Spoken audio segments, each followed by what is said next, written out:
Do you have any kind of sense of if baseball will be played in 2020 and how long it'll take to get back? I really don't, and I don't think anybody does. I think all options and all possibilities are out there. I've been doing pretty much what everybody else is doing right now, and that's waiting. Any number of games for me, honestly, is worth it. Whatever they do season-wise, we'll be prepared when the 2020 opening day is, whenever that is. And he struck him out. There you go. And goodbye, home run. And the Orioles are going to walk it off. Ruiz comes through. There is Hayes magic.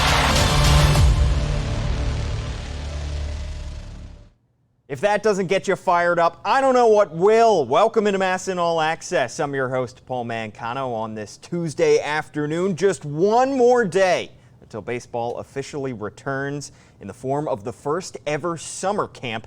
The Baltimore Orioles will report to Oriole Park at Camden Yards tomorrow. Well, 44 of them at least. The Orioles left 16 open spots on their initial 60-man player pool.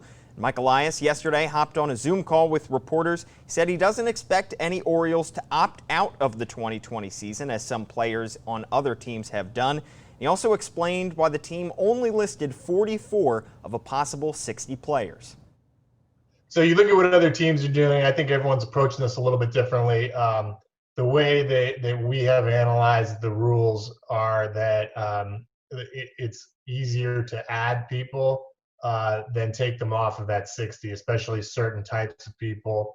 A young prospect, a young minor leaguer who we would get here more for player development purposes cannot be removed from that list unless you release them. And certainly we don't want to get into a situation where we would even consider something like that, or that their presence might otherwise cause us to release or waive someone that we didn't want to otherwise.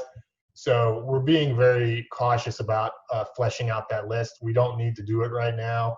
Obviously, we're going to get to 60 and use our full 60.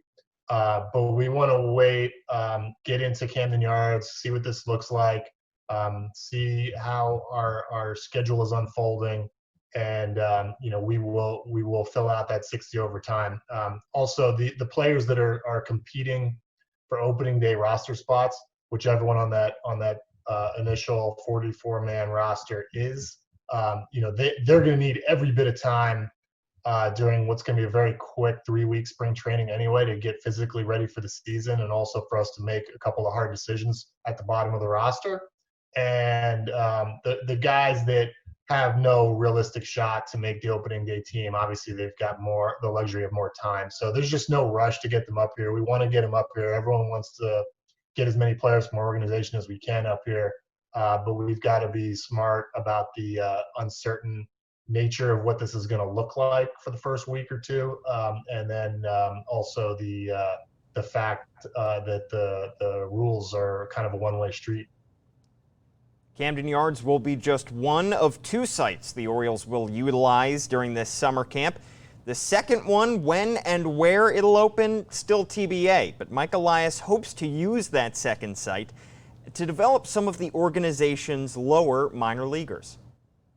So we will have a second site. It will open at some point during the quote-unquote spring training period of time. Not ready to specifically announce when that will open and which exact site it will be. We're very fortunate that we have multiple local professional affiliate options, right in the neighborhood here. So we're going to be in good shape wherever it is. But we will be utilizing that. I do expect that we will have players here from the low minors that realistically otherwise wouldn't have had a chance to come participate at the high minor league or major league level this year, that will be here primarily for player development purposes. Logic would dictate it'll be some of our top prospects, but we've also got a lot of prospects that perhaps aren't publicly ranked as highly, but they're more proximal, they're closer to the major leagues, and we need to get them ready for eventual or possible major league debuts this year. So it's going to be kind of a sliding scale between who you are and how close you are to the big leagues, but then also filling out depth for the major league team this year. So there's a lot of considerations, and it just makes it a big case-by-case, person-by-person decision. And it's been an extensive conversation. So we have kind of a game plan, but as I was saying earlier, we're not going to lock ourselves in with announcing all 60 players until it makes sense to do so. Now we bring in Orioles broadcaster Jeff Arnold, who joins us via Zoom the day after his birthday. Jeff, thanks so much for hopping on here. How'd you spend this special day yesterday? Well, thank you so much, Paul. Yesterday was, we're in Rhode Island right now. We have a family vacation house up here. So yesterday was raining quite a bit. One of our dogs was going a little bit crazy, so we were keeping him comfortable through the thunderstorms and everything. But it was just mostly just hanging out with family. We ordered something out to eat and just spending some time at home. So it was a pretty low-key, albeit a fun birthday. Nice. Yeah, I think everybody's going to have one birthday in quarantine at some point over the course of this year. Just got to make the most of it. You obviously just began your Orioles broadcasting career when this thing hit and the shutdown took hold in spring training. You were, of course, with the Frederick Keys for a long time, but could you have asked for a stranger start to your Orioles broadcasting career, Jeff? Definitely not. This certainly topped all my expectations, but like we all have had to during this time, we adjust. We've been doing a podcast I hosted with Brett Hollander called Orioles Magic. We've had some really fun conversations with some historic Orioles. Our last one was with Rick Dempsey, which is going to drop next week. He tells some really cool stories.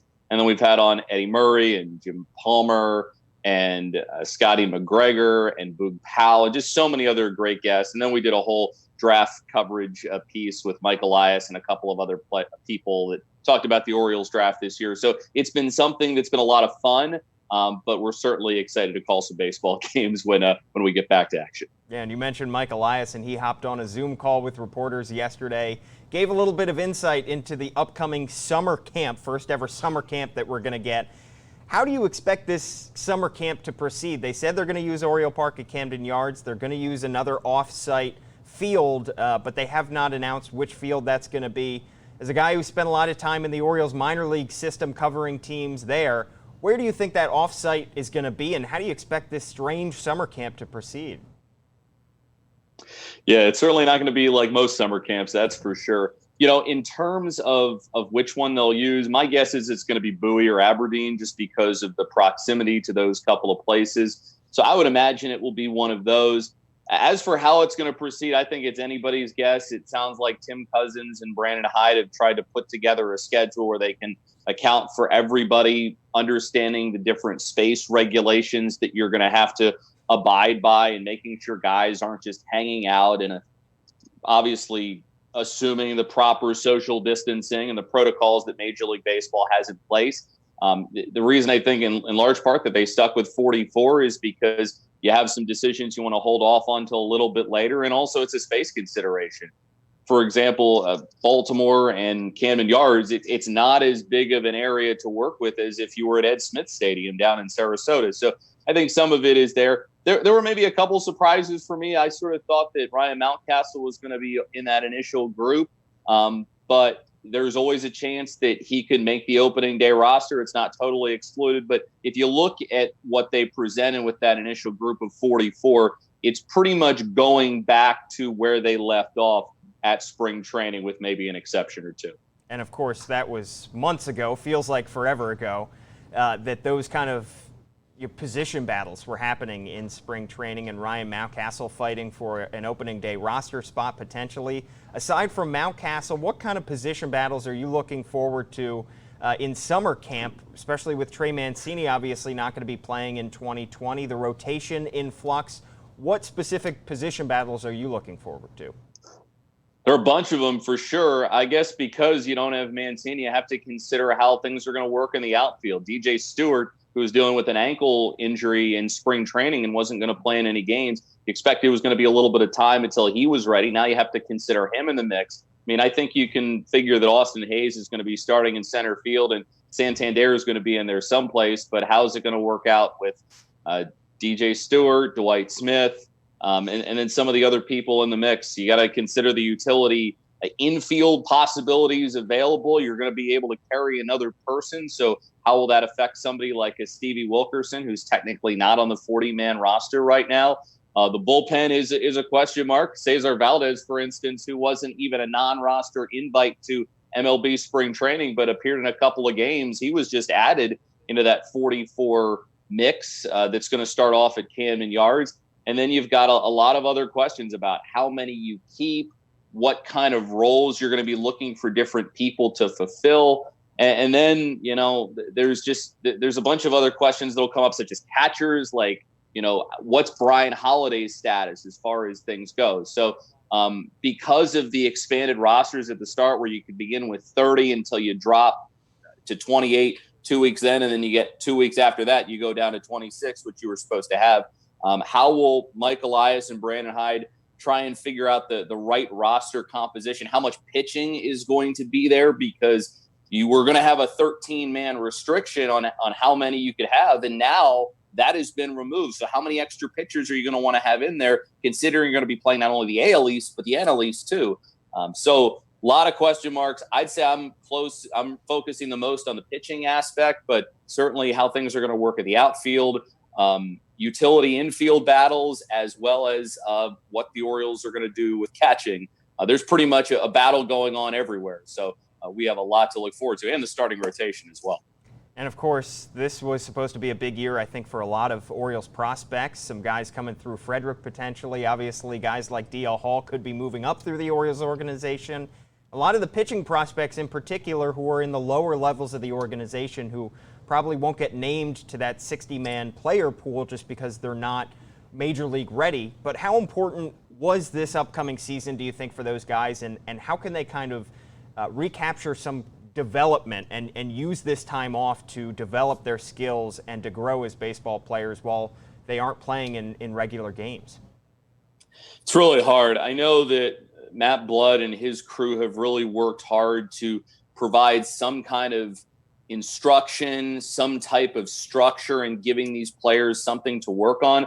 But a lot of it comes down to how dedicated that individual player is to his own development. And you're going to see ones that really are when they come back to spring training in 2021, or when they take the field in 2021, maybe in a Florida Fall League or an Arizona Fall League. We have no idea what's going to happen with that at this point. You'll be able to see some of the fruits of that. But it really is on the individual player at this point, and there's nothing that you can really do to make up for lost at bats, especially if you're a younger player, you're coming into the system, you're trying to get used to facing 90-plus miles an hour every single day. For pitchers being put in a high leverage situations, I mean, DL Hall, you figure, was going to be a Double-A at least at some point in 2020. The big jump that is required to go from Advanced A to Double-A, and then there is also the jump that Grayson Rodriguez is probably going to make going from Low A to Advanced A, which is another big one. Not having that time to face better hitting and to challenge themselves, that's the kind of thing that you can't really make up. But at the same time, you realize that some of the great prospects with other organizations, they're also dealing with the same exact thing. So I think it's kind of a wash from that standpoint. But, I think you can make the argument that the toughest part of this year is going to be the loss of development time for your prospects, because that's where your future lies if you're the Orioles. So these players, like you said, have to take use of that time off. In terms of your time off, Jeff, for a play-by-play guy who has nothing to call during this, how have you used that time off? Are you calling games off YouTube, old games? How are you keeping your skills sharp as you wait for baseball to come back? Every once in a while, I'll see a game on MLB Network or YouTube, and I'll just go into play-by-play mode for a little while. I'll turn the sound down. And no, I'd say I've watched a number of old games. I've gone back and listened to some of my different work, about some of the things that I've done just to check it and figure out some areas for improvement.